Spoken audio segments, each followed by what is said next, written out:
Está em construção no Conselho de Extensão uma proposta de prestação de serviço, a qual será submetida futuramente ao Consul. Foi-se criada uma minuta pela Pró-Reitora de Extensão, essa minuta foi ao Conselho, e todos os conselheiros passaram do departamento e teve um embate de posição contra prós e contras.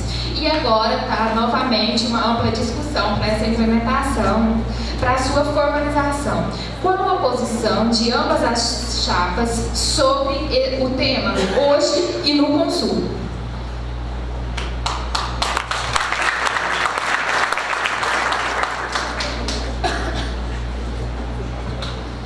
Professora, a nossa posição é extremamente favorável. Faremos a defesa para que seja aprovada a regulamentação da prestação de serviços. Por quê? Primeiro porque o orçamento federal será cada vez mais enxuto. Não seremos ingênuos de pensar que o ano que vem, nos próximos anos, o nosso orçamento será crescido aí na proporção que a gente precisa.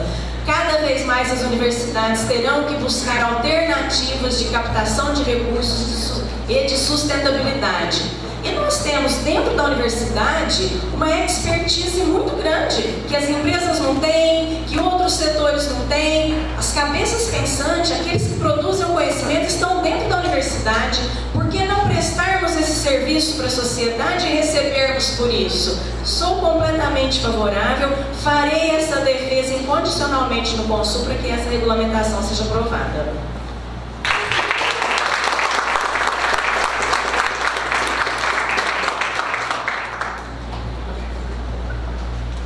Em política e em economia, nós não naturalizamos frases feitas, nem temos bola de cristal sobre o futuro. Se os recursos serão mais ou menos escassos, isso depende muito da conjuntura política e econômica, e existe aquilo que Nicolau Maquiavel colocava com propriedade: o imponderável existe. Certo? O imponderável existe.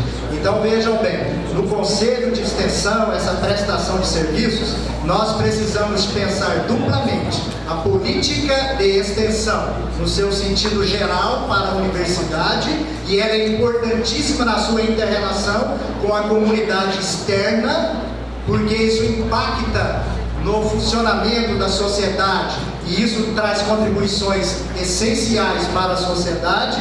E outra também, nós somos favoráveis na medida em que nós poderemos facilitar bastante as ações de empresas juniores, as ações de vários docentes junto à comunidade. Muitas universidades o fazem, então somos favoráveis, aprovaremos, votaremos favoravelmente. No Conselho Universitário ou em qualquer outro conselho, apoiaremos a atividade relacionada à prestação de serviços na área de extensão, com todos os critérios discutidos de forma transparente, de acordo com a legislação e com o grau de importância que isso deve ter, inclusive para o autofinanciamento de departamentos, institutos, etc.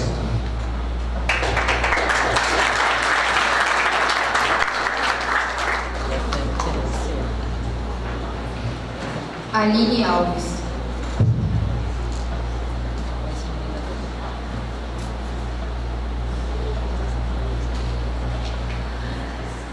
Boa noite. Tomando por base a fala da reitora a respeito da aprovação do regimento interno, eu queria perguntar se a instituição é voltada para o bem comum, tendo como prioridade os interesses coletivos, qual a atitude concreta dos candidatos, caso eleito, a respeito da morosidade dos conselhos, como a fala da reitora deu a entender, baseada em interesses próprios?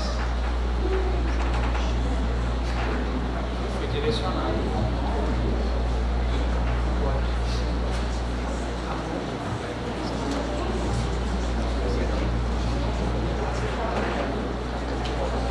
Pelo que eu entendi aqui, referente, se é com o regimento interno, ao regimento geral da universidade, né? Correto? Tá?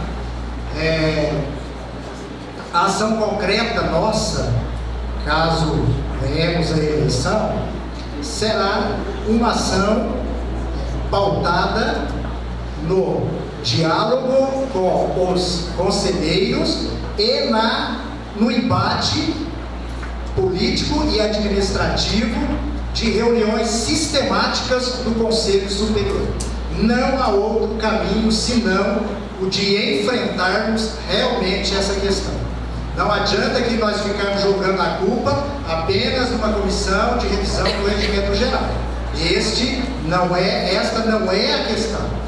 Nós temos que ser proativos, nós temos que tomar a iniciativa e buscarmos, de fato, a concretização dessa revisão do regimento geral.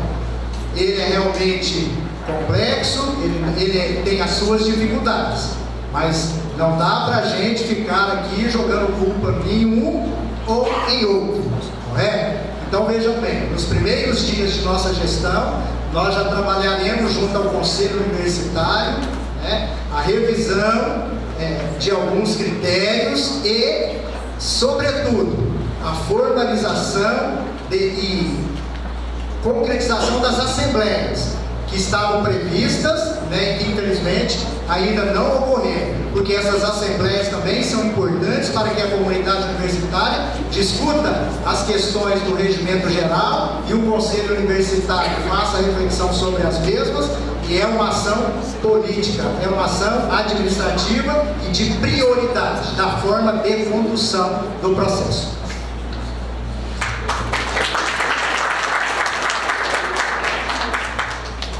Trazendo mais um pouco de informação, só para vocês compreenderem um pouco mais como que é a dinâmica do Consul, realizando reuniões com muita frequência, o Consul levou quase um ano para definir a metodologia de como seria feita a revisão do regimento geral.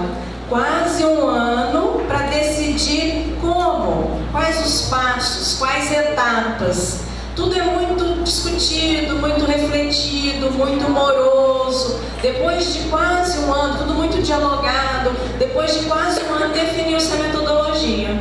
E assim, depois desse quase um ano, já são 2 anos que essa comissão está trabalhando e recentemente entregou todo um compilado de informações, de dados, sem nenhuma sistematização, porque assim a metodologia, 85%, porque assim foi feito. E nós vamos ter que novamente chamar o conselho e repensar uma metodologia, porque imagine vocês chegarmos com todas essas informações do Consul. Nós temos muitas reuniões, muitas frequências, mas não só a reitoria, como os próprios docentes, discentes e técnicos têm outros afazeres. Nós não podemos ficar reunindo o Consul todos os dias. A universidade tem que andar. Para além do regimento geral, tem outros processos que tem que caminhar na universidade. Então nós precisamos sim definir uma metodologia mais objetiva, mais enxuta, onde as pessoas realmente sejam mais objetivas e coerentes nas suas ideias, para que finalmente a gente chegue a essa revisão e tenhamos definitivamente o campus incorporado na nossa regulamentação interna.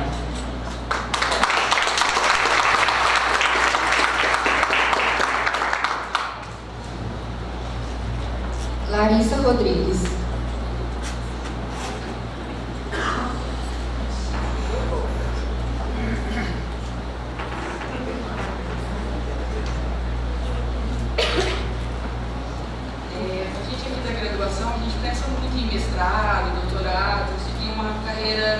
Científica, Eu queria saber como é importante a pesquisa nos pilares da universidade, como que as reitorias, ambos, caso quem seja eleito, como que vocês vão proceder para afastamento para pesquisa onde não há produção?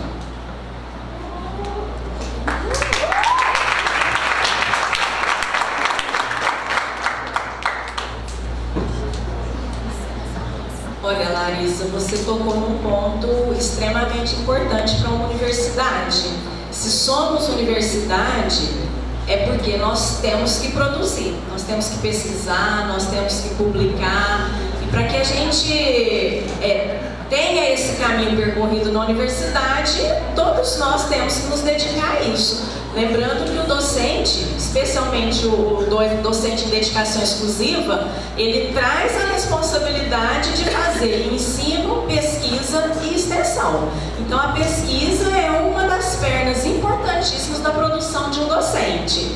E nós entendemos que deveria ser sim um critério para afastamento, para realizar um programa de uma pós-graduação, que a pessoa tivesse uma produção. Isso normalmente é avaliado dentro do âmbito do instituto, do curso, do departamento, e obviamente que a produção do professor deveria ser avaliada assim. Lembrando que realmente é extremamente importante que na universidade nós docentes nos dediquemos, é claro que a gente precisa ter também as condições para isso, a questão da produção científica. Isso é fundamental, é o que nos habilita enquanto universidade e é o que nos possibilita também a progressão da nossa carreira. É o que a gente produz no ensino, na pesquisa e na extensão.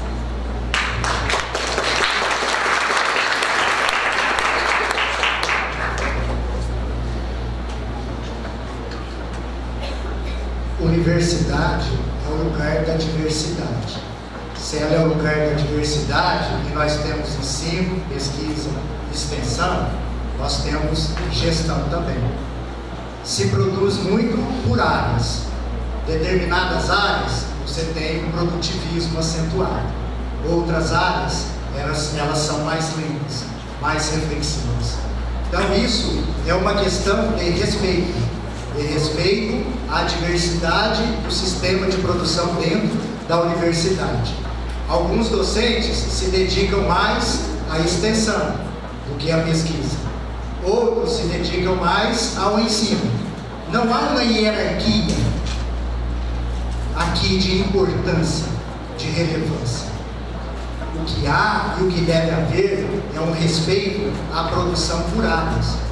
E um enfrentamento que devemos fazer também do processo de adoecimento e analisar que muitas vezes o produtivismo leva pessoas a adoecer.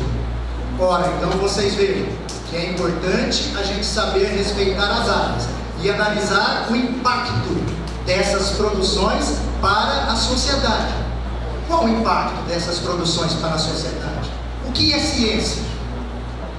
Quando nós tomamos o paradigma, o pensamento paradigma científico, quando nós analisamos pensadores como Karl Popper, Thomas Kuhn, quando nós analisamos as propostas relacionadas aos métodos, o historicismo, a dialética, a fenomenologia, o positivismo, nós devemos perguntar o que é ciência, para que serve a ciência.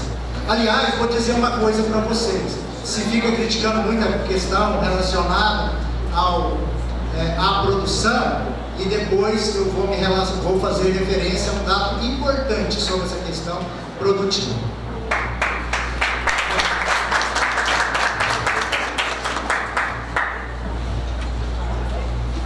Renata Malveide.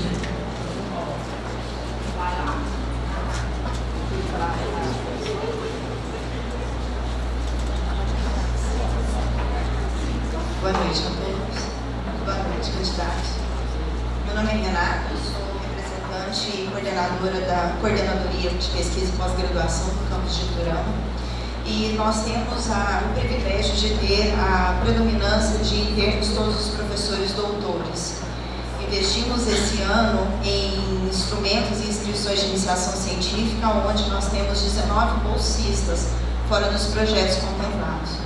Gostaria de perguntar aos reitoráveis quais são as suas posições a respeito de implementação de um programa de pós-graduação no campus Iturama, captação de recursos, para que a nossa produtividade não seja quantitativa, mas sim qualitativa.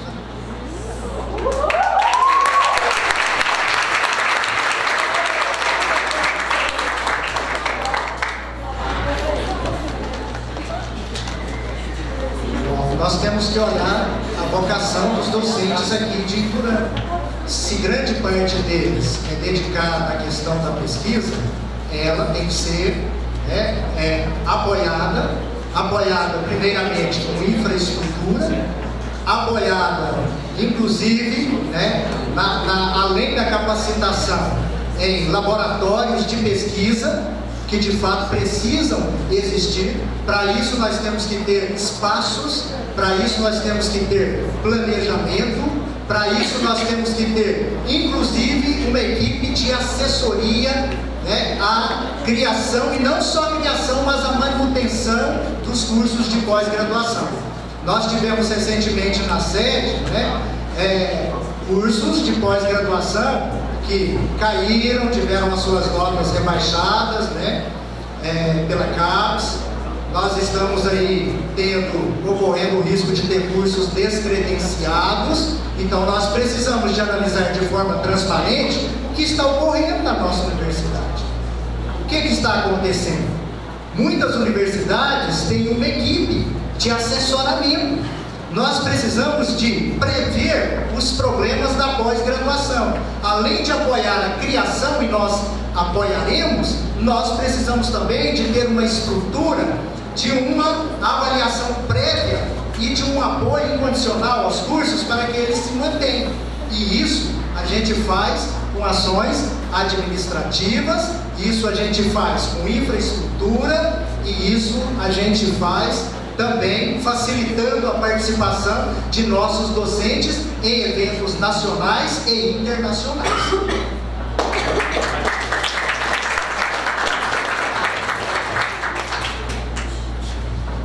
Bem, professora, para aqueles que não conhecem os serviços que a UFTM disponibiliza, vou aproveitar esse espaço para informar. A nossa Pró-Reitoria de Pesquisa e Pós-Graduação conta com equipe de apoio para os pesquisadores. Nós temos apoio em estatística, nós temos apoio em elaboração de projetos. Então existe dentro da nossa Pró-Reitoria uma equipe que apoia sim os nossos professores pesquisadores. E o campus, naturalmente, ele nasceu com essa vocação. Felizmente, porque eu acho que tem que ser a vocação de qualquer unidade da universidade. Visto sermos universidade, nós temos que produzir pesquisa sim. E, obviamente, que o apoio da gestão tem que ser no sentido de proporcionar as condições, sim, de infraestrutura. Com a construção da sede do campus Iturama, nós teremos lá os laboratórios dignos para que vocês produzam. Nós, em conversas anteriores, também já acordamos que vocês devem buscar as parcerias com as instituições de origem, de pós-graduação de vocês. E para que tenhamos programas de pós-graduação, nós sabemos que o que a CAPES conta é a produção dos professores. O professor que não produz não consegue aprovar um programa junto à CAPES. Então eu não tenho dúvidas de que o campus de Iturama muito rapidamente conseguirá aprovar um programa, porque vocês são muito produtivos a despeito das dificuldades que ainda temos aqui e que serão superadas.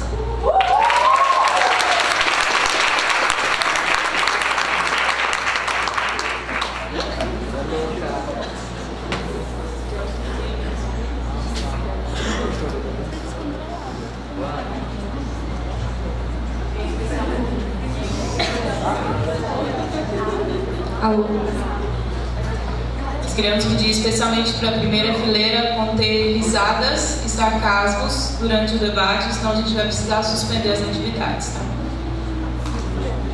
Rodolfo Tavares.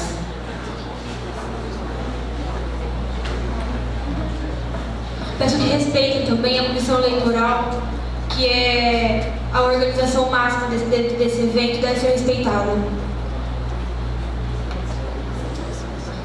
Boa noite a todos os candidatos. O meu questionamento é referente ao mapeamento de processo, como foi dito numa das propostas. Referente ao campus, ele tem uma série de dificuldades entre interligar procedimentos lá da sede. Aí minha pergunta é como deverá ser realizado o saneamento e qual tempo leva após a solicitação da demanda, visto que hoje temos emergência no quadro técnico, principalmente em processo de procedimento ligado à Pró-Reitoria Administrativa.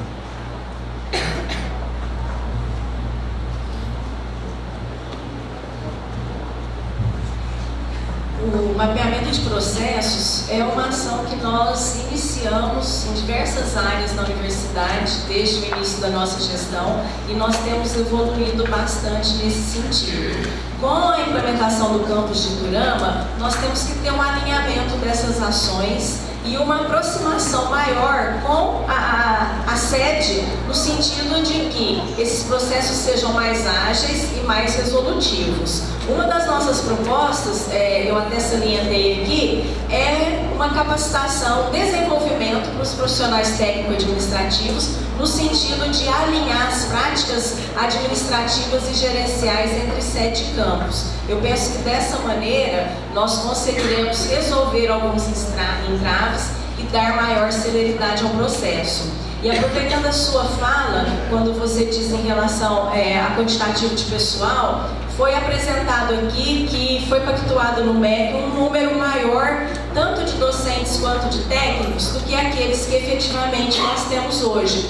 Lembrando que o número que foi pactuado foi para a implementação de 4 cursos, e hoje nós temos 3 cursos funcionando aqui na sede. Então, o número de profissionais técnicos e docentes que nós temos é compatível ao número de cursos que efetivamente estão funcionando. Então, acreditar que o MEC vai liberar mais vagas para cursos que ainda não existem também pode ser, né, algo pouco compreensível nesse momento.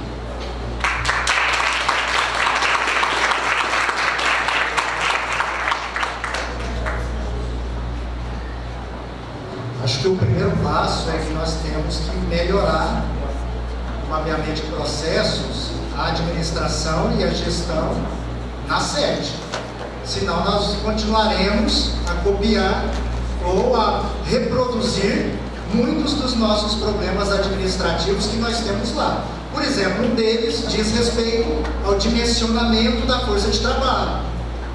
Nós precisamos ter mais transparência nesse processo de dimensionamento. Nós precisamos de conhecer de fato quantos servidores nós temos um número, onde eles estão, qual o seu potencial, onde poderiam estar. Veja, ter transparência significa o seguinte: você tem lá um banco de talentos. Às vezes, as pessoas se credenciam para entrar numa determinada área. O que ocorre? Ocorre muitas vezes que se passa por cima. A pessoa que deveria ser escolhida não é, mas por questões político-administrativas se faz a inversão, tá certo, daquilo que deveria ser. Outra questão importante é a capacitação, certo? A capacitação do nosso pessoal. Outra, tratamento a nós, docentes e técnicos servidores, respeitoso. Nós precisamos ser respeitados no nosso trabalho. Por isso que nas nossas propostas nós temos falado tanto em diálogo, em transparência, em democracia, em participação, e é essa a nossa diferença em relação à construção do processo de gestão nesta universidade. Nós não podemos ser desrespeitados. Qualquer coisa, somos ameaçados, qualquer coisa, se há processo administrativo, sem o mínimo segmento, né, de um manual de processo administrativo, inclusive da CGU.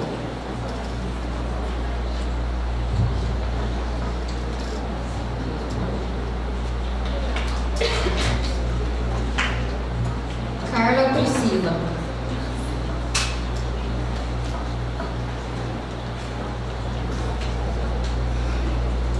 O campus de Iturama nasceu para atender uma demanda de alunos que não tinham condições financeiras para se deslocar até uma cidade maior para cursar o ensino superior. Hoje muitos ainda dependem de auxílios.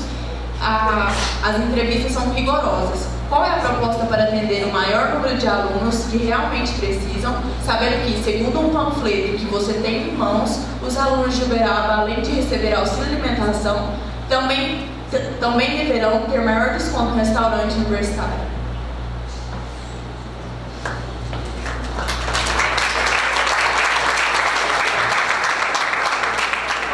Primeiramente, no processo de gestão, tratar Iturama com respeito à isonomia. Sabe? Nós precisamos de considerar que Iturama é de fato uma realidade e que os seus estudantes precisam ter um tratamento adequado e respeitoso, assim como estudantes lá na sede também. Agora vejam bem, além, né, de termos a necessidade e a relevância de termos aqui em Iturama um restaurante universitário, termos as mesmas propostas em relação ao Uberaba, em relação à moradia estudantil, temos as propostas também em relação ao creches. Tá? Isso, inclusive, em parceria com prefeituras, como nós temos visto em muitas universidades federais brasileiras. Muitas delas.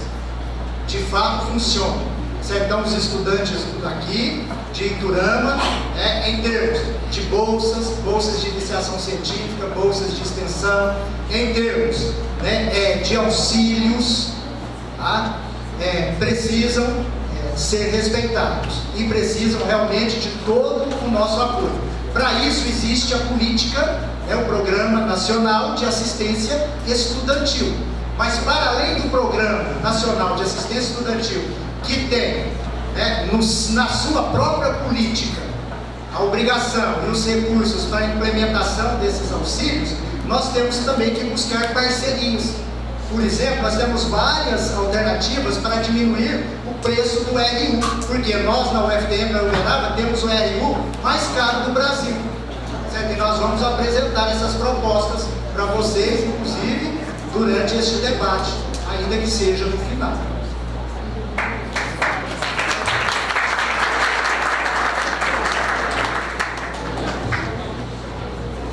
A primeira coisa que precisa ficar clara é que o recurso do PNAES ele é finito, ele não é expansivo, que você vai acrescentando ali demandas e atendendo. Nós sabemos e gostaríamos muito que esse recurso fosse suficiente para atender a todas as necessidades dos nossos estudantes. Nós gostaríamos muito que isso fosse possível.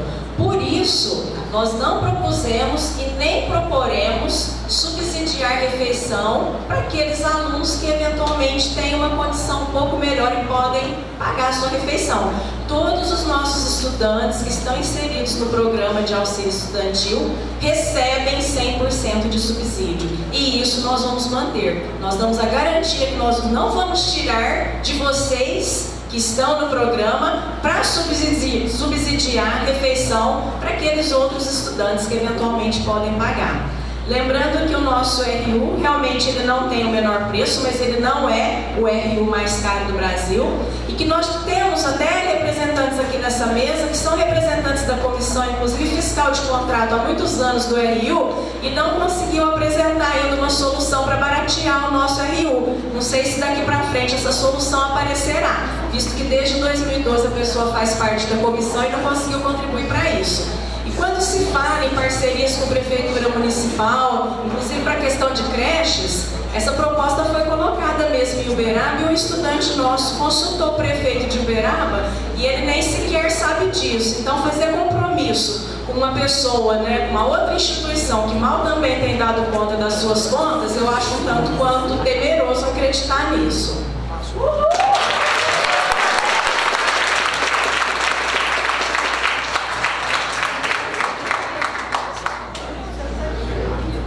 Breno Henrique.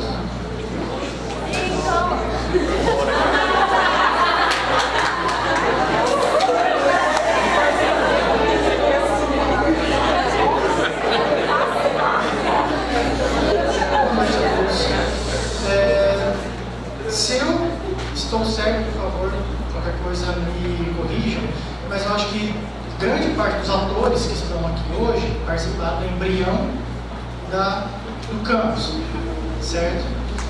Voltando ainda na comissão sobre a participação da FTM no regimento, por que desde o embrião nada foi feito? Nem pela máquina, nem por quem não estava na máquina, certo? Também quem não está na máquina também tem oportunidade de fazer algo. Ou seja, agora eu quero saber como, objetivamente, vamos sim aparecer no regulamento, no regimento interno, para garantir, inclusive, repasse de verba, que temos notícias, sim, que são diferentes de lá para cá. Obrigado.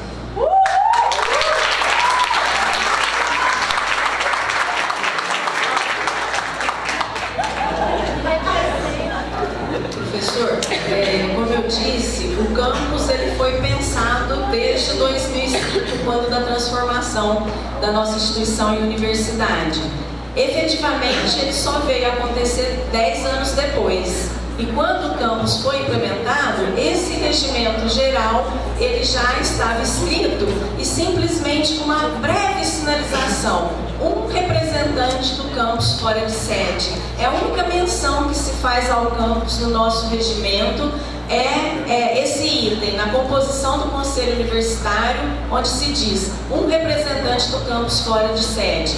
Quando se escreveu esse regimento geral, já se escreveu imaginando que com o crescimento da instituição, esse regimento ele precisaria ser revisto sim. Então, tão logo nós assumimos a gestão, nós demos início no processo de revisão. E aí a morosidade é um pouco disso que eu já venho falando para vocês aqui ao longo desse debate, o quanto que as coisas realmente são morosas. Enquanto gestão, qualquer interferência nossa pode parecer, e a gente costuma ser taxado de autoritário, de pouco participativo. Então nós tivemos tolerância até aqui. Daqui para frente, obviamente, nós precisamos tomar outras medidas no sentido de que se dê agilidade para garantir efetivamente a participação do campus em todos esses processos da universidade.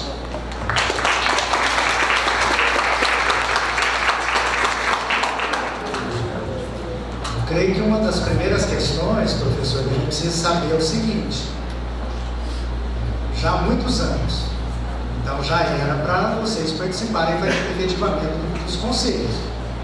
Agora veja bem, Iturama tem ou fez alguma solicitação oficial à reitoria da universidade, à presidência do Consul, para que essas questões sejam solucionadas? Já fez? Porque se já as fez, por que a presidente do Conselho Superior, do Conselho Universitário da UFTM, não deu o encaminhamento? Não levou ao conhecimento dos conselheiros? Não enfrentou a questão no Consul? Porque isso, vocês tenham a certeza, na medida em que Iturama está de fato demandando e sente na pele as dificuldades que advêm dessa ausência de vocês nos conselhos, por que a presidência do Consul, por que a reitoria não tomou atitude? É claro que vocês serão contemplados neste processo lá, porque nós, conselheiros, apoiaremos. Esse é o nosso compromisso, sabe? E nós não há por que não revisarmos o regimento geral. Você não precisa ficar esperando a revisão do regimento geral todinha. Basta apresentar uma emenda, tá certo? E articular essa emenda conosco, com os conselheiros. Simples assim de resolver. Não precisa ficar aqui esperando, jogando culpa em comissão de revisão do regimento geral. É tomada de atitude. Isso é decisão política. A presidência do Consul pega a demanda de vocês, se é uma, se é duas, se são três, se são reiteradas vezes que vocês já solicitaram, vocês é que estão sendo desrespeitados.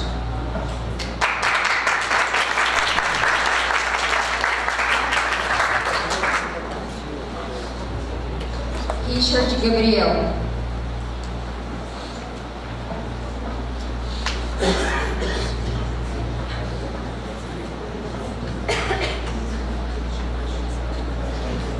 Boa noite a todos e todas.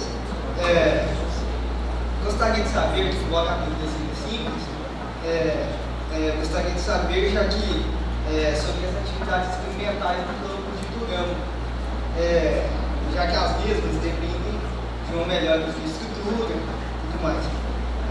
Queria saber o que vocês pensam a respeito dessas atividades experimentais, mas por mais que tenhamos um ensino teórico de qualidade, as atividades experimentais são essenciais para uma formação transformadora nos campos.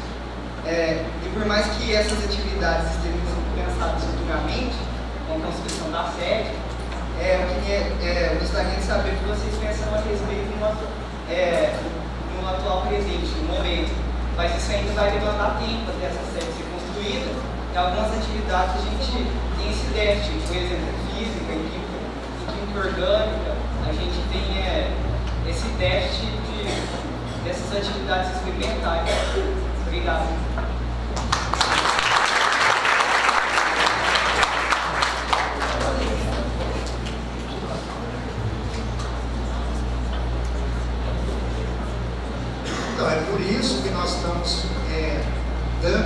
aqui da importância do planejamento e do investimento nessas atividades experimentais. O que vocês precisam? Espaços e laboratórios. Quantos docentes muitas vezes têm equipamentos encaixotados, se deteriorando, que estão aí disponíveis para se fazer, realizar pesquisa, aulas experimentais com seus estudantes. Muitas vezes se fala em descentralização de recursos, mas os insumos, os materiais não são adquiridos, não são comprados. Em função do quê? Vocês viram a professora Patrícia apresentando aqui na apresentação dela, inicial, ela mostrando, né, o empenho e a execução de recursos que são retornados, né? E aliás, aí eles colocam inclusive na deficiência do setor de compras, que precisa melhorar o setor de compras. Tá vendo? Então veja bem, nós temos que entender esses processos, esses problemas que são vivenciados aqui no campus de Iturama, que eles são problemas sérios. Para isso nós precisamos de dar prioridade, inclusive discutindo de forma participativa o orçamento da universidade, o que vem para Iturama, por que vem, como esses recursos são discutidos com a comunidade universitária de Iturama. Isso que é fazer gestão participativa, isso é que é fazer gestão democrática.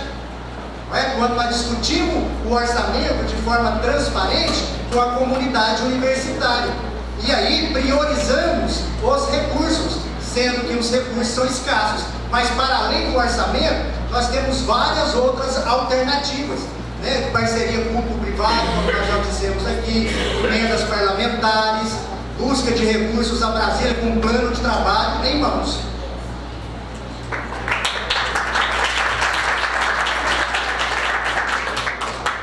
Como a sua pergunta remete também ao orçamento, eu preciso dizer que não há segredo na questão orçamentária da universidade.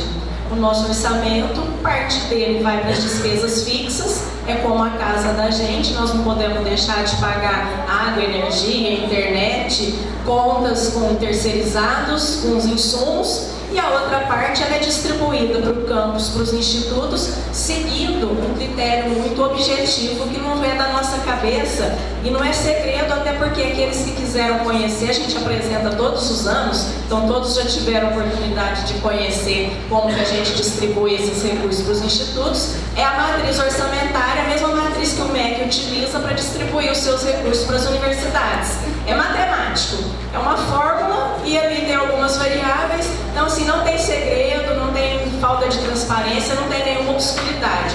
E nós não inventamos isso. Em relação aos experimentos, nós sabemos o quanto que eles são importantes para a formação de vocês. Temos trabalhado arduamente para proporcionar melhorias nos laboratórios, nessa infraestrutura. Sabemos que muito já se melhorou do início até aqui. São só 3 anos, a gente realmente sabe dos impactos na formação de vocês, mas a gente pede também um pouquinho de tolerância, porque nós estamos trabalhando com muito planejamento, com muitas parcerias. Inclusive vocês sabem, até a Fama, que é a instituição particular aqui de Iturama, é grande parceira nossa, que já viabilizou até o uso de laboratórios deles. Eu acho que essa integração ela é importante, ela é frutífera e ela nos ajuda a construir uma relação mais humana com a sociedade.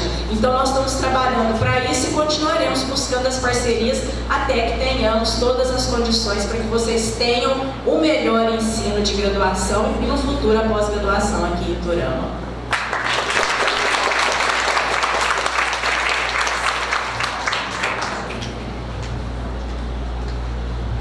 Daniela Garçom.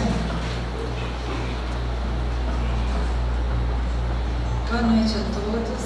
Eu sou docente do curso de Química e a minha grande preocupação é que nós estamos perdendo vários alunos muito bons para as outras universidades por falta de, até esse ano, de livros que a gente não tinha, de laboratórios, igual o aluno Richard falou.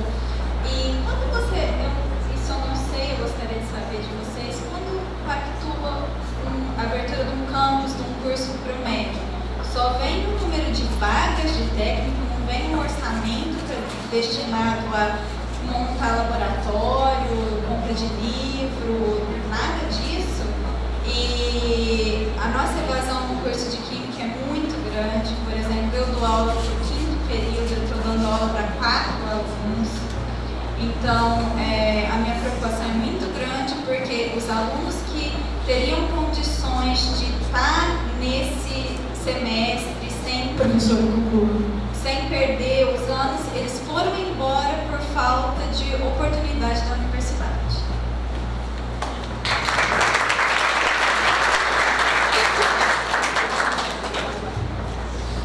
Professora Daniela, começando a resposta do final, os livros, muitos foram adquiridos e em recente visita aqui ao campus, nós estivemos na biblioteca e já estamos planejando mais prateleiras, porque já sabemos que não teremos tantas prateleiras para acomodar todos os livros que estão chegando.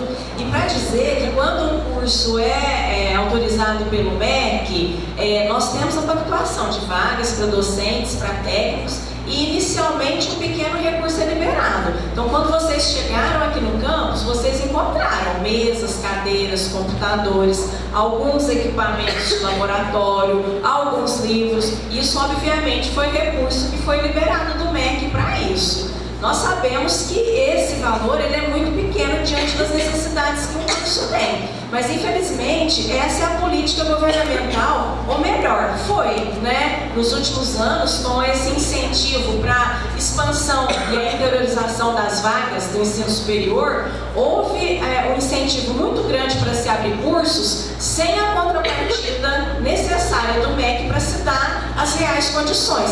Então, muito da realidade que a gente vive hoje é porque em anos anteriores, né, em 2007, há mais de 10 anos, houve uma política, as universidades aderiram a essa política e aceitaram o que o governo estava propondo. Abra os cursos e depois a gente dá as condições de funcionamento. Infelizmente, essas condições não vieram na proporção de que a gente precisava e na velocidade que a gente precisava. Então, a gente tem sim essas dificuldades não são só da UFTM, todas as universidades brasileiras que aderiram ao Reúne passam por dificuldades como essas e às vezes até maiores que essa, mas nós estamos trabalhando muito para superar a cada uma delas.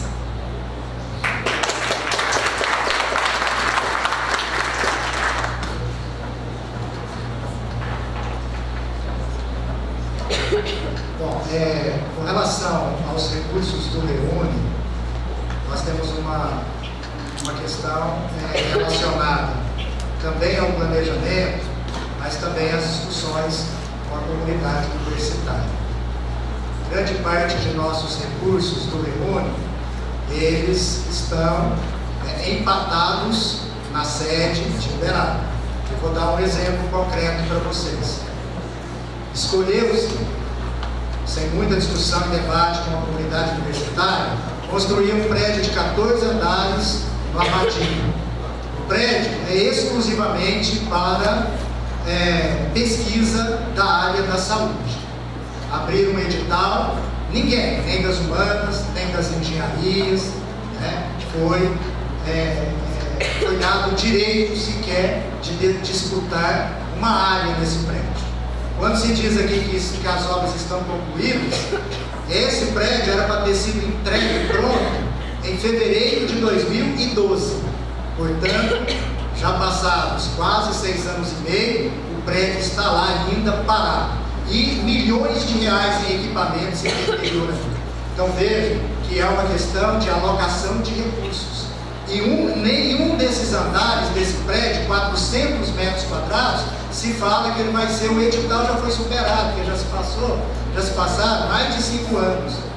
Em um desses andares, vai ocupar um andar inteiro, um laboratório de pesquisa de 400 metros quadrados, que vai abrigar o grupo de pesquisa do ex-reitor, a esposa do ex-reitor e mais um docente.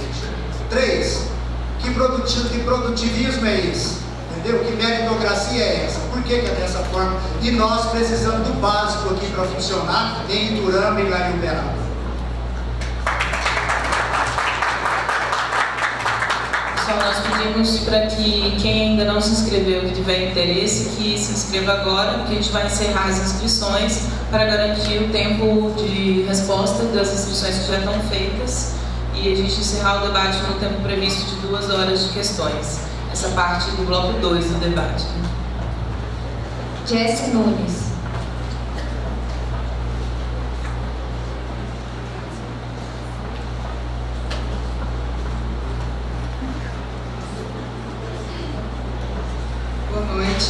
eu sou aluna do curso de Ciências Biológicas.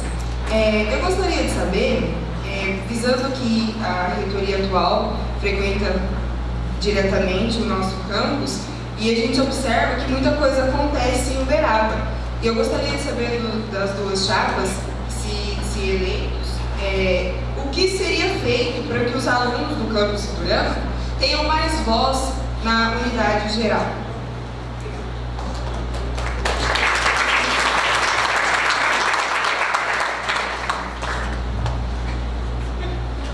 Olha, sendo os estudantes a razão de ser da educação, da universidade, do emprego, do trabalho de todos nós aqui, nós precisamos pensar ações aqui junto com vocês e também em parceria, né, com os estudantes de Uberaba, inclusive no incentivo, né, de organização dos movimentos estudantis, dos centros acadêmicos, para que vocês tenham também um aprendizado de participação mais efetiva das decisões da universidade sobre auxílio, sobre moradia, sobre restaurante universitário, laboratórios, a falta, né, que vocês aqui já demonstraram de espaços, de laboratórios, sobre a questão cultural, que ela é muito importante para todos os estudantes. E outra, se estamos perdendo estudantes aqui em Uberaba,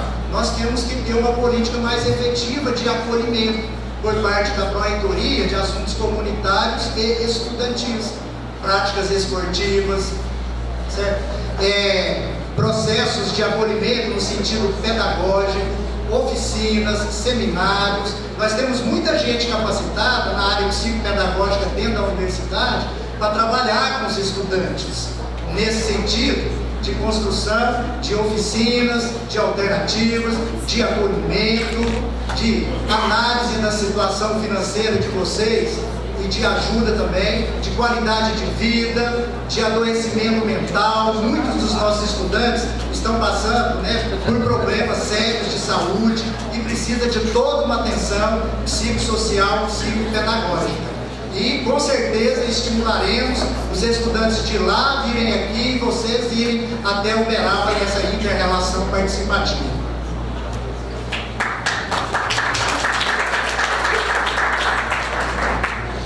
Existem dois aspectos a serem considerados nessa pergunta. Primeiro, eu retomo a questão do regimento geral. Todas as nossas decisões na universidade são tomadas colegiadamente. Todos os colegiados garantem o assento dos estudantes. Então é importante que nós realmente superemos essa etapa de revisão para que finalmente vocês tenham garantido os espaços de vocês. E o segundo aspecto, nós temos o Diretório Central da Universidade, que é o órgão que congrega os estudantes e que muitas vezes a gente percebe, eu já ouvi de muitos alunos que não se sentem representados pelas decisões que o DCE toma. Então eu acho que o segundo aspecto nessa minha fala é que vocês se fortaleçam politicamente, enquanto um corpo discente de Iturama, que não é um corpo discente só de Iturama, é um corpo discente da UFTM. Então vocês têm que se fortalecer enquanto categoria, vocês têm que participar dessas discussões, dessas assembleias e garantir que os desejos e as necessidades de vocês sejam consideradas também pelo DCE. Todas essas apresentações que eu falei para vocês são indicações feitas pelo DCE e muitas vezes a gente percebe que durante essas assembleias, essas escolhas, nem todos os estudantes estão lá para garantir a sua representação. Então eu acho que é um trabalho também político do corpo discente daqui de se fortalecer enquanto DCE da UFTM.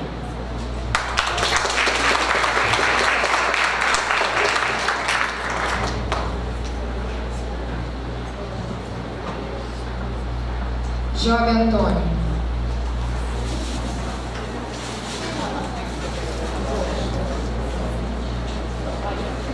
Boa noite a todos. Pegando um pouquinho da fala das duas chapas, considerando que nessa fala, nas frequentes falas, apareceu a palavra democracia com certa frequência, gostaria de saber a opinião de ambos os candidatos a respeito da proporcionalidade em algumas situações de docentes, técnicos e estudantes na tomada de algumas decisões, bem como os critérios que são utilizados para a indicação de certos cargos de gestão ou de funções gratificadas.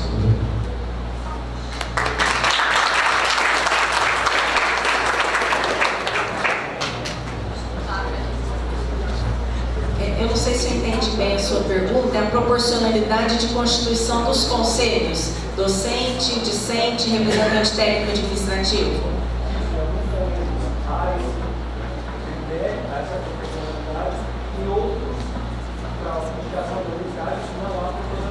Tá certo, entendi. Bom, primeiro que esses critérios, eles não são da UFTM. Existe uma legislação que rege as universidades públicas federais e que orientam que os conselhos deliberativos tenham essa constituição. 70% de docente, 15% de técnicos administrativos e 15% de discentes. Então essa é uma orientação normativa que nós temos e que qualquer decisão que seja tomada fora de um conselho que não tem essa conformação, ela pode ser invalidada, por exemplo, no MEC. É o caso da nossa lista tríplice, que será o próximo passo depois da consulta informal de quarta-feira, que é a elaboração da lista tríplice. Qualquer conselho universitário que tenha uma formação diferente dessa proporcionalidade, essa lista ela não é aceita no MEC. Agora, em relação aos cargos e às funções gratificadas, o que eu posso te dizer é que na nossa gestão nós temos docentes, nós temos técnico-administrativos ocupando as pró-reitorias e a nossa proposta é que, se formos eleitos novamente, nós manteremos sim técnicos administrativos ocupando cargos de titulares nas nossas pró-reitorias administrativas.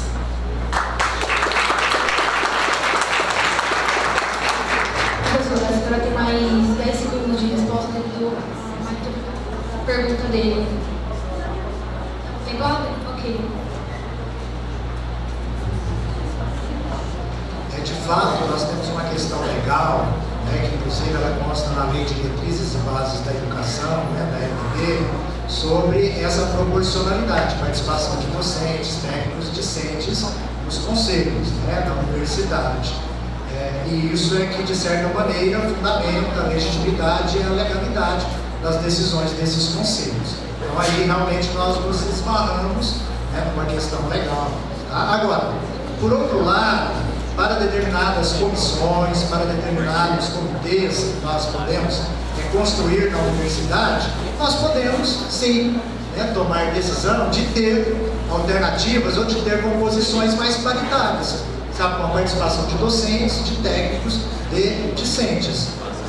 O que acontece hoje, né, na UFTM é que grande parte da legislação, da regulamentação, que inclusive ela é feita na pró-reitoria, lá de planejamento da universidade, esse é um outro diferencial da nossa proposta, que para nós a procura ela deve se ater ao processo de planejamento da universidade, curto, médio, longo prazo, a questão de discussão orçamentária com a comunidade universitária. Mas se faz muita regulamentação a nível da reitoria. Pode entrar na parte da universidade, você vai ver inúmeras resoluções da reitora da UFTM, da reitora da universidade.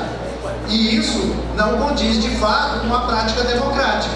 Quando nós falamos aqui em democracia, nós de fato estamos pensando, né, e nós efetivaremos uma participação mais paritária, mais igualitária de docentes, técnicos e discentes, no conjunto de muitas decisões importantes dentro da universidade.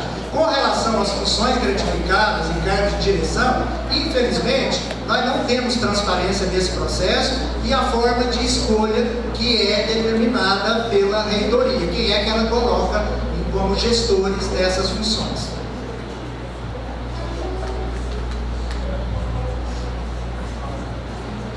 Maria Eduarda Oliveira.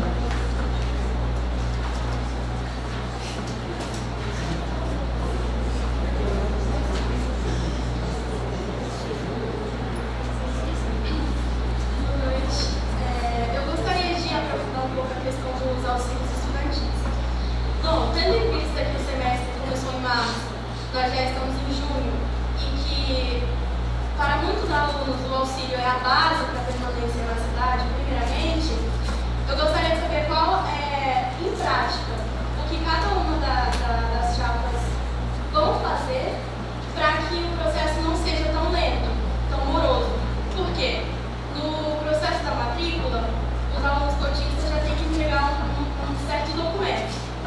Depois, você tem que esperar preencher o formulário, depois abre o edital e vai seguindo o processo. Por que isso não poderia ser feito no momento da matrícula? Porque muitas vezes você tem que entregar o mesmo documento que você entregou quando você fez a matrícula. Então, muitos alunos já desistiram, muitos estão desistindo. Então, o que é uma universidade sem alunos, né?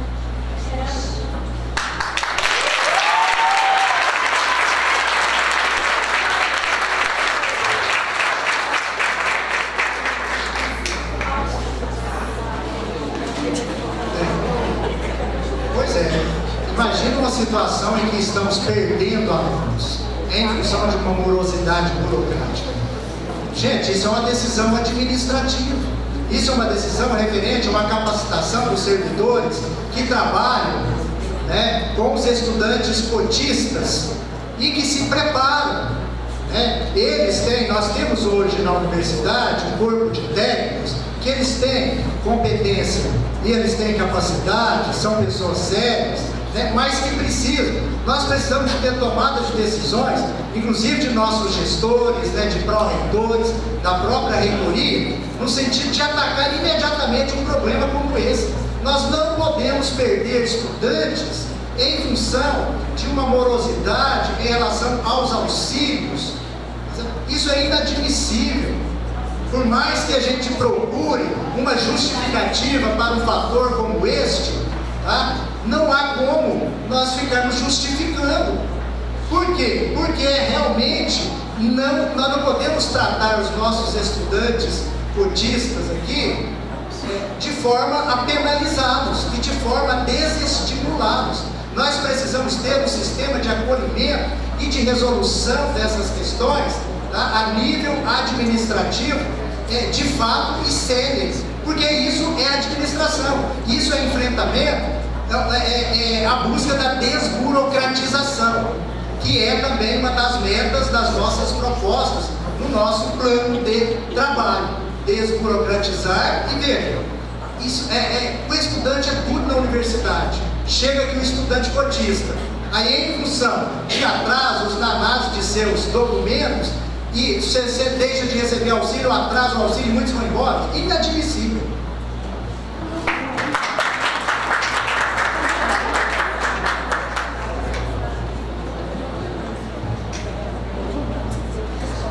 Bem, desde que nós assumimos a gestão em 2014, a nossa ação foi de fortalecer a equipe da PROACE, e nós temos hoje muitos assistentes sociais que cuidam dessa parte da análise documental, muito além do que nós tínhamos quando nós assumimos em 2014.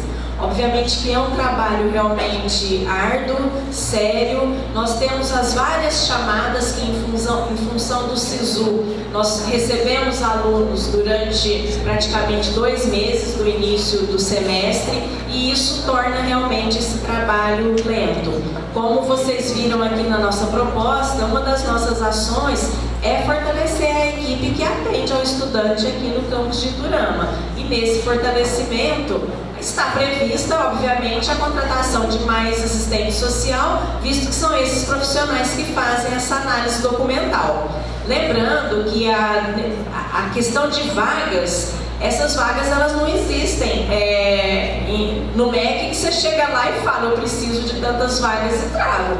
Então é com projeto, com apresentação de demandas, e a gente tem feito isso muito constantemente no MEC. Então a nossa proposta é de fortalecer sim a equipe que atende aos estudantes aqui do campus de Iturama, e nesse sentido contribuir para minimizar essa questão, se ela está acontecendo, né, da evasão por falta da questão da inclusão no programa de assistência estudantil. Lembrando que essa também, né, infelizmente, é uma situação vivenciada em todas as universidades do nosso país, que eu acho que nós temos que buscar uma ação mais coletiva junto ao MEC, no sentido de resolver esse problema que aflige realmente os estudantes do nosso país como um todo.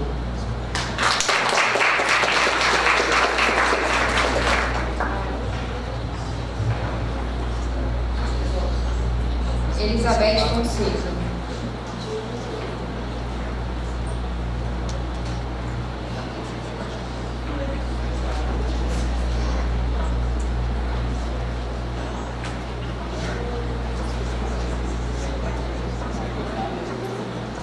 Boa noite.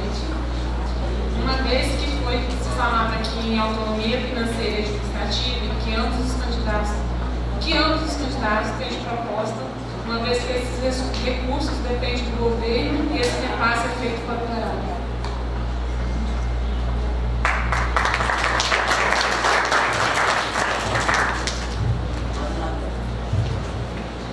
Realmente, você tocou num ponto que é preciso de esclarecimento, até para que não se crie também falsas ilusões aqui no campus de Iturama. A questão da autonomia financeira, administrativa, ela é algo que ela precisa ser melhor definida. Até porque nós temos um decreto de 2006 que diz muito claramente que os campos fora de sede não terão autonomia financeira e administrativa, visto que são parte integrante da universidade. Então, quando se propõe, se apresenta um plano que traz a proposta de garantir a autonomia administrativa e financeira, é importante que a gente olhe com cuidado e realmente pergunte como que isso vai acontecer. Primeiro, porque mediante a legislação isso não é possível. Então, já de cara, a gente entende que é uma proposta não viável, não implementável, porque existe um decreto de 2006 que diz exatamente o contrário. Campus fora de sede não terá autonomia financeira e administrativa. O que nós propomos, vocês devem ter observado numa das ações que a gente apresentou aqui, é realmente fazer uma rediscussão, uma revisão do orçamento que vem para o campus universitário de Iturama, para que a gente possa tentar atender de uma maneira mais adequada às necessidades do campus. Mas definitivamente a autonomia financeira e administrativa, isso não existe para um campus fora de sede. Ele será vinculado, ele é parte integrante à estrutura da sede da universidade, que no nosso caso Uberaba, o FTM.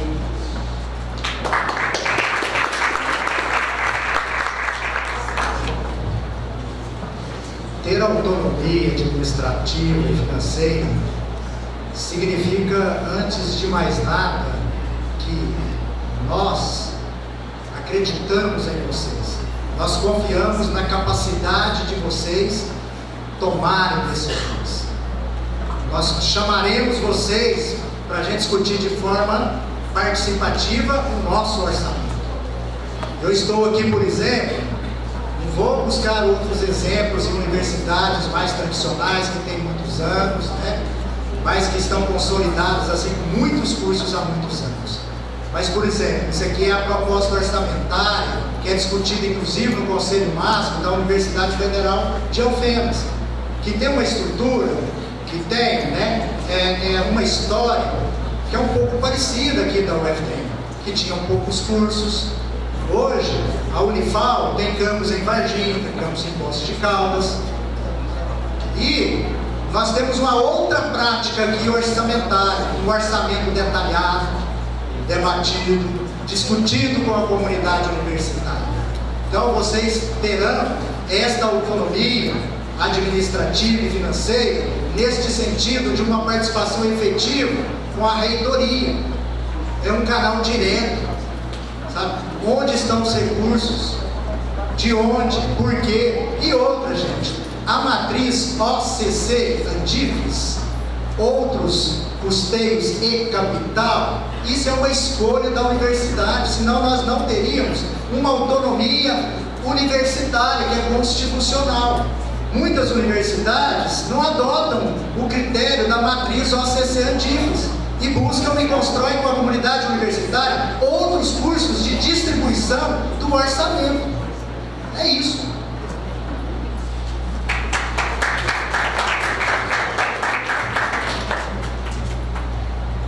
Ana Laura Carvalho.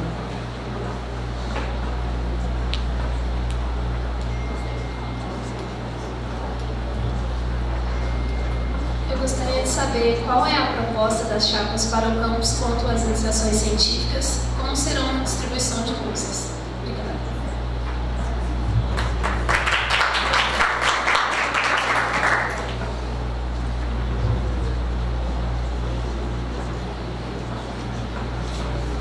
Veja, infelizmente, vou reforçar isso aqui, nós não temos assim muita clareza e muita transparência na questão de distribuição, muitas vezes, de bolsas. Nós temos o seguinte, nós temos bolsas, né, que são distribuídas por órgãos de fomento, né, como por exemplo a FAPEMIG. Essas, de certa maneira, existe um número determinado ali de bolsas. Então os critérios são definidos lá em resoluções, tá, da reitoria, né, em documentos, certo, que levam em conta produção, produtividade, etc.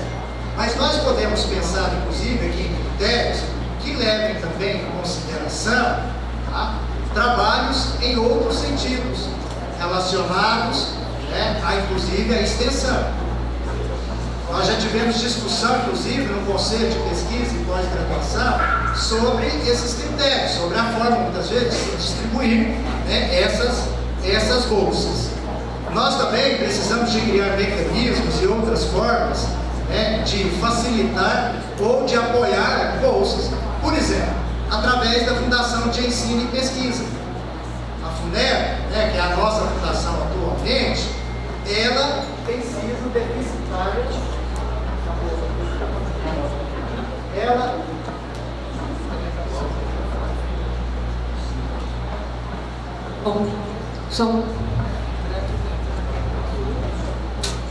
Ela tem sido deficitária na gestão de projetos, porque o que ocorre? Ela precisa ser superavitária na gestão de projetos, porque tendo superávit, ela pode converter parte desse superávit, uma boa parte desse superávit, em prol da comunidade universitária, inclusive bolsas. Então essa também é uma ação importante nesse sentido de termos aí critérios mais transparentes e mais recursos para bolsas, né, de iniciação científica.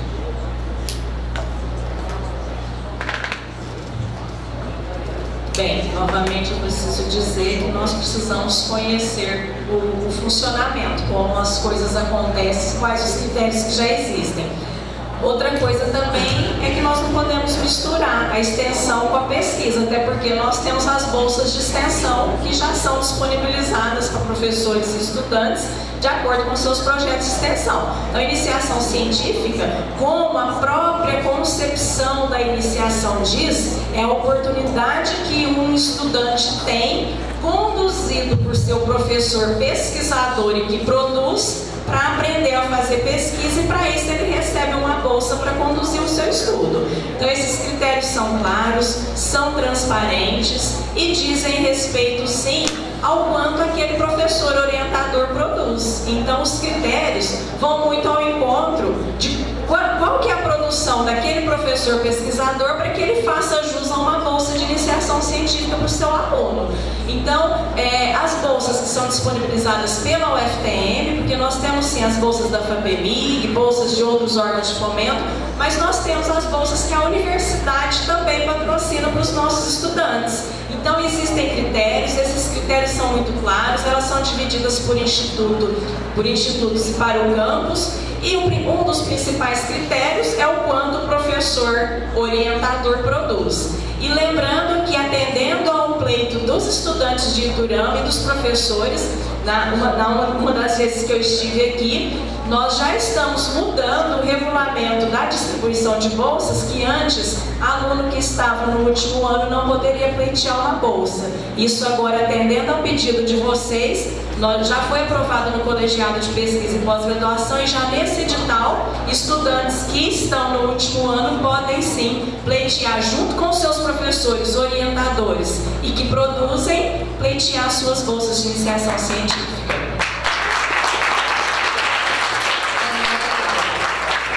Agora nós vamos passar para as repetições das pessoas que já perguntaram, para a segunda pergunta, mas é possível que a gente não consiga fazer todo o bloco de repetições por conta do tempo. Então nós temos mais 10 minutos para perguntas e respostas para encerrar as 2 horas desse segundo bloco, porque a gente precisa passar ainda para o terceiro bloco, que é a questão entre os candidatos, para a gente conseguir não estender tanto pela noite adentro.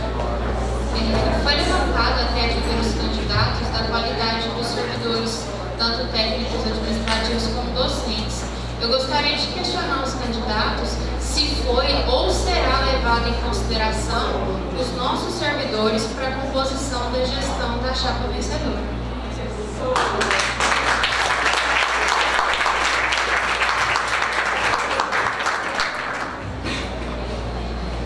Bem, como foi em 2014, nós não fizemos nenhuma negociação de cargos, de CD, de FG antes da eleição. Essa é uma conduta minha e do professor Luiz Fernando, vai ao encontro da nossa ética, da nossa transparência, da nossa forma de fazer gestão, até porque nós entendemos que qualquer coisa diferente disso pode soar a questão de negociação e realmente de venda de cargos. Nós não acreditamos nessa forma de fazer a gestão. Então, o primeiro passo será vencer as eleições no dia 6, depois estar na lista tríplice e depois ser indicado pelo presidente da República. Vencidas todas essas etapas, nós vamos pensar na nossa equipe sempre utilizando os critérios da competência, dos atributos pessoais e profissionais para ocuparem os cargos nas nossas pró-reitorias, nas nossas diretorias. E lembrando, foi um avanço nas gestões anteriores do técnico administrativo de ocuparem as pró-reitorias na universidade, coisa que antes não acontecia. Então, há 3 gestões, nós temos servidores técnico-administrativos ocupando cargos titulares nas nossas pró-reitorias. Então, por mais que a gente não tenha compromisso com ninguém, nós temos um compromisso com o técnico administrativo de que essas pró-reitorias continuarão sendo ocupadas por técnicos que serão selecionados por sua competência, por sua ética e pela confiança. Porque acreditamos sim que os técnicos são competentes, são responsáveis, são capazes de dialogar, são capazes de decidir, de liderar, de coordenar, tanto quanto os docentes. Não há a menor diferenciação na capacidade gerencial desses 2 segmentos da universidade.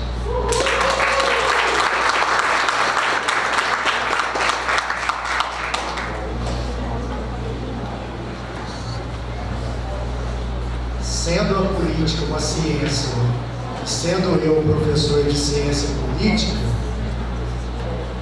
eu acho que vai ser difícil, né, eu ensinar para os meus alunos, do ponto de vista científico do pensamento político, pegar Maquiavel, Thomas Hobbes, John Locke, Montesquieu, Jean-Jacques Rousseau e esquecer tudo.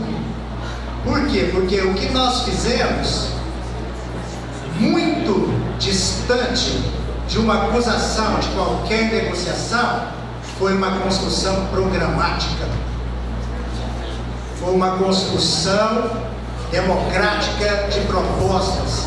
Quando hoje nós estamos lançando, mostrando de forma transparente, porque é melhor ser transparente do que negociar nos bastidores e depois vir a público e dizer, entendeu? Que a questão não é assim, que não funciona assim. O mundo humano, o mundo da política, ele é um mundo complexo. Então, vamos acreditar, né, em como funciona o mundo humano. E veja, nós temos técnicos e teremos muitos técnicos. Nós temos técnicos na Pró-Reitoria de Recursos Humanos, na PROAD, e chamamos técnicos, convidamos técnicos, inclusive participar da nossa construção, para compor conosco como pró-reitores. Sabe por que não aceitaram? Por medo, pavor, medo, porque nós vivemos sob uma gestão muito intimidadora, que ameaça, entendeu? Nós temos, né, muita intimidação, muito assédio moral dentro da universidade. E os técnicos dizem isso para nós. Precisam ver as fake news, as mentiras que estamos enfrentando na universidade nesta campanha. E nós estamos aqui, altivos, com a campanha limpa, uma campanha bem construída, programática, coletiva, como será a nossa gestão.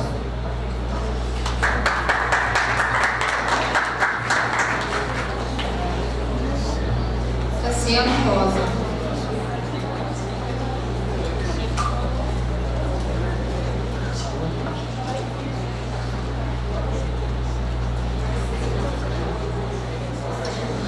temos ouvido falar muito aí sobre planejamento estratégico, e como isso é parte da missão e dos objetivos da UFTM.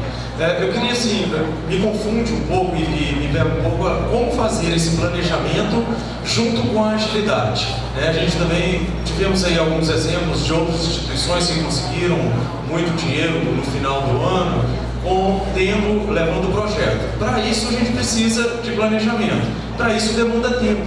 Como que a gente vai juntar esse planejamento, esse tempo gasto para planejar, juntamente com a agilidade de hoje eu tenho tanto dinheiro, vamos lá, o que você vai fazer com esse dinheiro? Então isso às vezes pega um pouco, eu tenho essa verba e o que você vai fazer? Então preciso de tempo para planejar, mas às vezes eu não tenho tempo para gastar o dinheiro. Como resolver esse problema?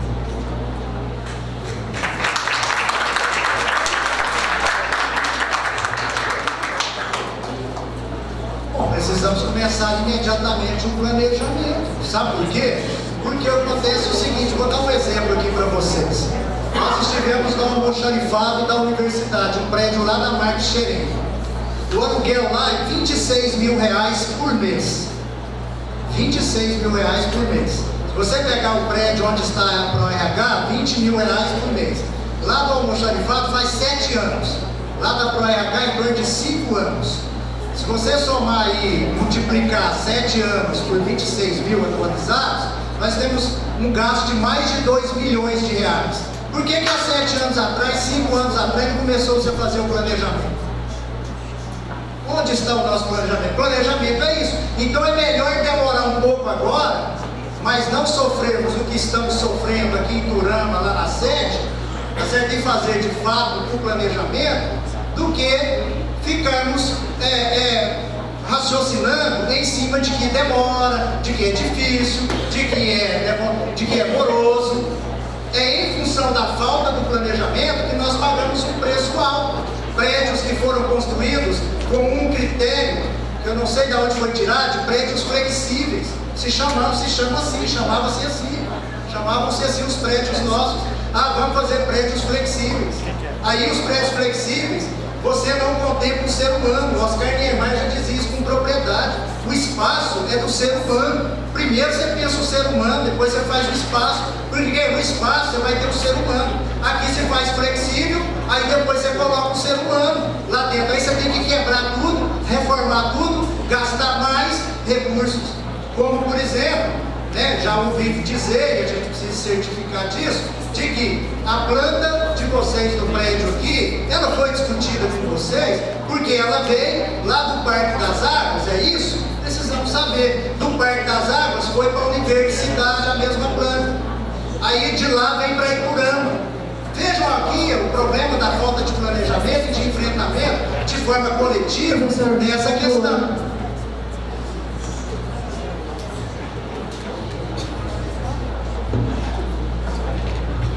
Professor Kessiana, essa sua pergunta realmente é muito oportuna e nos faz refletir muito na importância de termos um planejamento, sim, mas termos a agilidade para tomar as decisões, porque muitas vezes o que a gente tem percebido, a exemplo até da questão do regimento geral, imagine vocês se dependesse de recurso financeiro, se a gente tivesse dependendo de receber um recurso financeiro, a gente já tinha perdido esse recurso, porque de tanto discutir, nós não conseguimos até hoje.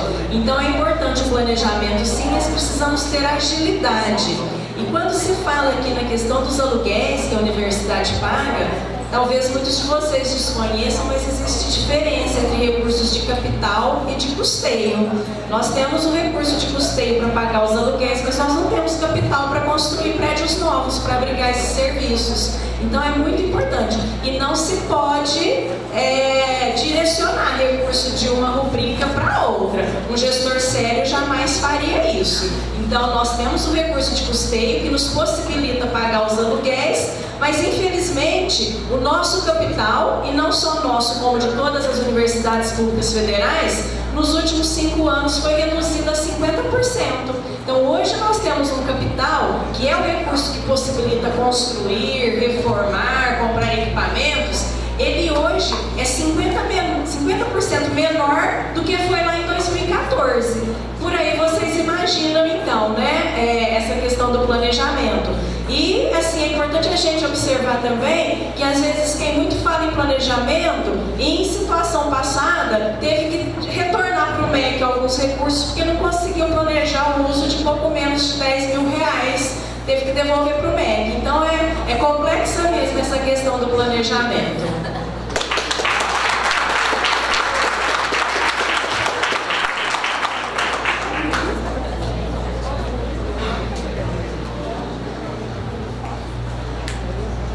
Essa é a última pergunta.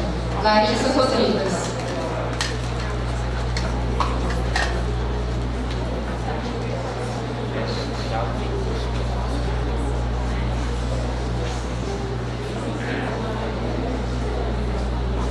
Nós aqui, acadêmicos de Iturama, a gente escuta muita proposta que vocês utilizam tanto para o campus de Uberaba quanto aqui para o campus de Iturama. Só que a nossa realidade é bem diferente. Eu queria que vocês falassem sobre as propostas do RU aqui para Iturama, para o campus de Iturama, diferente do campus de Uberaba.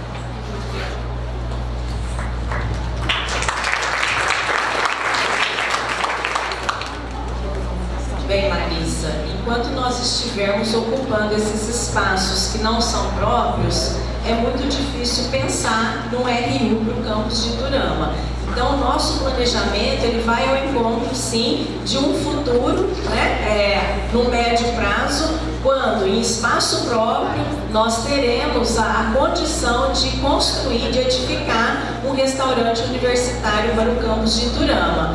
Isso, obviamente, avaliando as necessidades, o dimensionamento em relação ao número de cursos, ao número de estudantes, projetando um futuro para o campus. Nós temos que projetar um futuro. Então, esse RU ele está dentro dos nossos planos, mas sendo muito sincera com vocês, até porque a gente não gosta de falsas promessas, dizer que esse RU não será para amanhã nem para o ano que vem, dentro de um planejamento, sim, quando, tendo essa sede construída, nós trabalharemos para edificar o RU. E dentro dessa edificação, trabalhar muito para que a gente tenha um preço realmente condizente com a questão financeira orçamentária aqui de Iturama. Lembrando que nós temos que terceirizá-lo, nós não temos o nosso quadro nem para Iturama nem para Uberaba, porque o MEC extinguiu os cargos de cozinheiro, de copeiro. Então, necessariamente, os RUs mais novos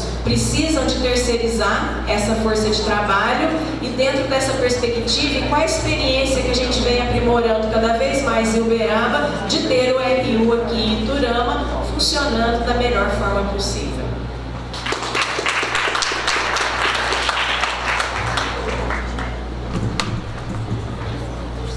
Nós podemos fazer uma outra pergunta também, né? Quais recursos de custeio estão sendo usados para pagamento de aluguel? Nós temos lá um prédio parado de 14 andares, em outros 5 andares, e já era para estar pronto há mais de 6 anos. Então veja, né, quais recursos de custeio estão sendo utilizados para pagamento dos aluguéis? Onde poderiam ser utilizados esses recursos? E outra, eu vou dar exemplo aqui para vocês. A Universidade Federal de Juiz de Fora abriu um campus em Governador Valadares. Na abertura do campus, a universidade foi funcionar uma escola e depois já começou a construção dos seus prédios imediatamente. Tá? Nessa escola também se abriu um restaurante universitário. 3 refeições ao dia os estudantes. R$ 1,40 cada refeição. Café da manhã, almoço e jantar. Nós podemos ter comida de qualidade mais barata, refeições mais baratas, né? A partir do momento em que terceirizarmos, por exemplo, apenas a mão de obra, em que instalarmos painéis solares e não cobrarmos, por exemplo, facilitarmos ali a cobrança de energia das empresas terceirizadas que estarão fornecendo a alimentação dos estudantes. Nós podemos fazer parcerias, como numa região como essa, com assentamentos da reforma agrária para o fornecimento de alimentos. Nós podemos fazer parceria com a Embrapa, com hortas comunitárias, coletivas, também para contribuir para o fornecimento de alimentos. Então é possível sim através de várias ações efetivas nossas, inclusive até mesmo emendas parlamentares, emendas de bancada, vi várias universidades estudando isso, trabalhando e efetivando parcerias nesse sentido que estou colocando.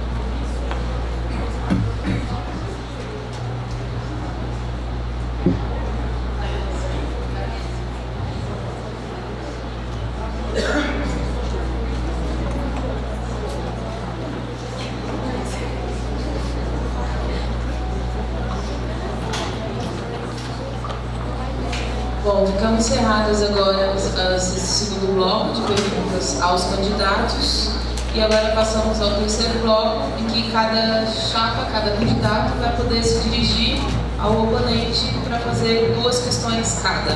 Bom?